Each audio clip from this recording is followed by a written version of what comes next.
My name is Sam Vaknin, and I'm the author of Malignant Self-Love, Narcissism Revisited.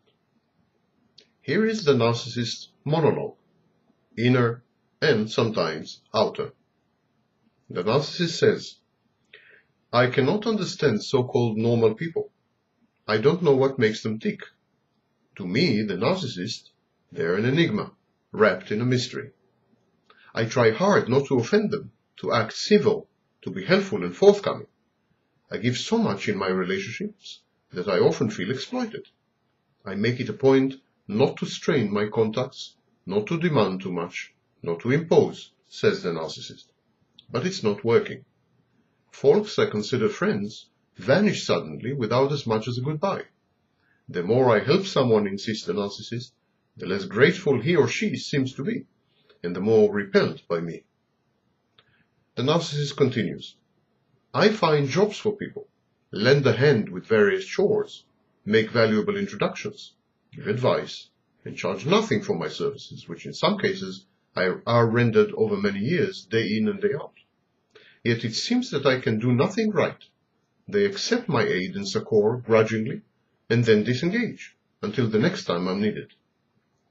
I'm not the victim of a group of callous and ruthless people.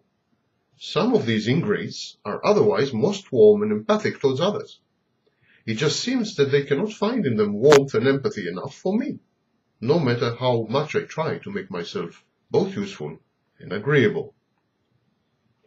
The narcissist wonders to himself, perhaps I try too hard. Maybe my efforts show. Am I transparent? Well, the narcissist concludes, of course I am. What comes to normal people naturally, social interaction, to me is an excruciating effort that involves analysis, pretense, and thespian skills. I misread the ubiquitous language of social cues. I'm awkward and unpleasant, but I rarely ask for anything in return for my favors, except to be somewhat tolerated. Maybe the recipients of my recurrent magnanimity feel humiliated and inferior to me, and consequently hate me for it. I don't know what to think anymore, says the narcissist, exasperated. So, the narcissist continues, my social milieu resembles bubbles in a stream. People pop up, make my acquaintance, avail themselves of anything I have to offer them, and disappear discourteously. Inevitably, I trust no one, and avoid hurt by remaining emotionally aloof and absent. But this tactic only exacerbates the situation. When I try to press the point, says the narcissist, when I ask, is anything wrong with me or how can I improve, my interlocutors impatiently detach, seldom to reappear.